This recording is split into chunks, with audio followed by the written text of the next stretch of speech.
Okay, I'm going to give you a little tour at the completion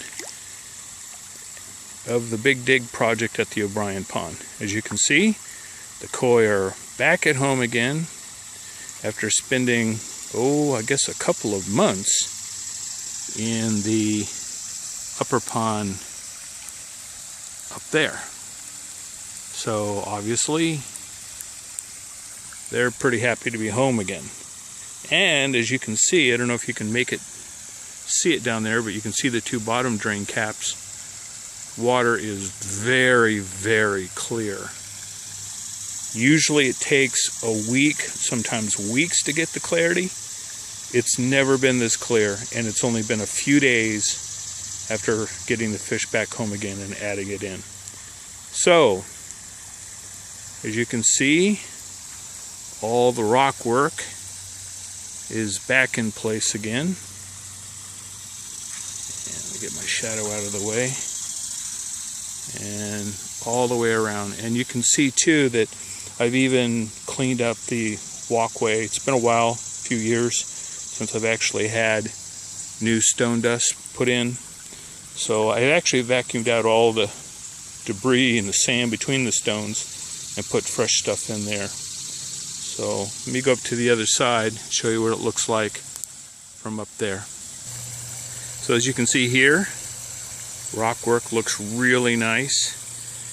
And when I dug the pond, I took out the shelf that was in here. That was something that Chris and I decided was probably necessary, because during spawning season we've had a lot of problems with the fish rubbing up against the stones and wounding themselves, losing scales, and even in a couple of situations we even lost an eye. So when I took all this out, I actually cut the shelf out so that there is no shelf anymore, and it's just straight liner from the edge of the pond down, which I think is going to work out much better. You can see here the upper pond is looking pretty good. Let me get up a little closer so you can see that. So here we are, nice and clear.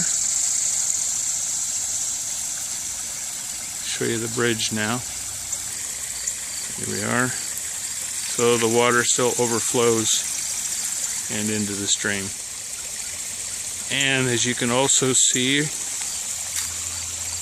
this is part of the Big Dig. Did that trench all the way from the center of the pond out and 70 feet all the way around to the back. So let me take you back there now. So here's the other side of the dig. A lot of dirt had to be put back into place. And now you can see the Zaki and the filtration system. And this is where the end pipes came in. I actually had to raise the Zaki up to get all the infrastructure from underground into this thing. And you'll see from the other side why that was necessary. So here's the other side of the Zaki, and you can understand now why I had to raise it up. Lots of stuff had to come up from underground to hook to the Zaki sieve filter. And all of these valves and stuff obviously have a purpose, but you can see they connect to my two pumps here. The top one there is for filtration, the bottom one is for the geyser. In addition to that,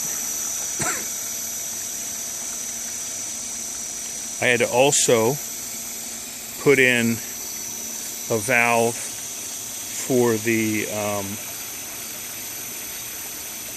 upper pond drain. That's this one here.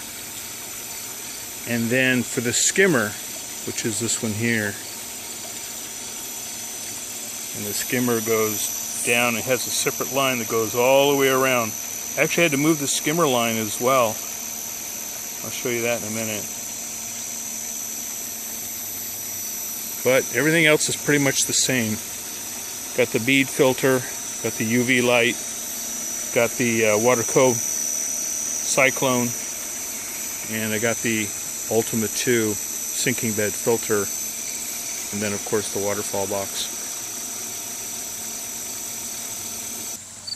Another view of things. Looks a little complicated. But I'm happy to say that my plantings didn't really suffer all that much. This is a great ice plant. Purple flowers really came out of this kind of unharmed. But you can see here how everything kind of looks. Now let me go over to the skimmer. So the skimmer is underneath the pier, and there's a pipe that goes from the skimmer all the way around on the inside of this wall and under the rock. It was buried about a foot down, and then it came out eventually right here where the pipes went underground and back to the filter. That was the old design. And as you can see here, this is where the trench was that brought in the drains from the pond out. And so what I did was, the skimmer line came right across here and right about here. I dug it up, and then from this point went straight down and into the trench where my feet are. And then I hooked the skimmer up to that and brought that all the way around with the other new lines. So now the skimmer goes all the way to the back by a different route, and that basically cleaned up all of the pipes that used to be right here on the outside. And like I said, the proof is in the pudding. This pond is wonderfully clear now. Wow, only a few days. And this pond was full of algae. I mean, it sat here for a while and had huge string algae blooms growing up from the bottom, breaking off like they do, and then floating to the surface. So when I got the fish back in, they really went to town on all that algae, started really working on it. And I sucked just pounds of the stuff into the Zaki filter in the back, so much so that the screen actually collapsed inside the filter a couple of times, and I had to open up the pot on the actual pump itself to clean that out. It got so clogged. But after, like I said, about a day and a half, it is crystal clear down to 3 feet. Very, very happy. That's it. Hope you enjoyed it.